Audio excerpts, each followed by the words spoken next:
మేలుకై సమస్తమును జరిగించుచున్నావు నీవు.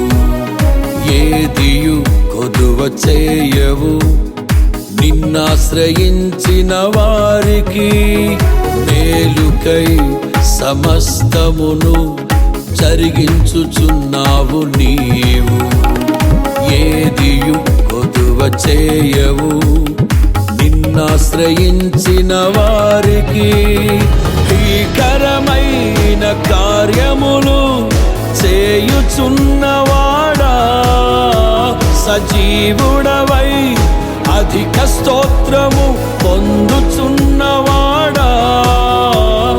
కనపరతును నిన్నే ప్రేమించే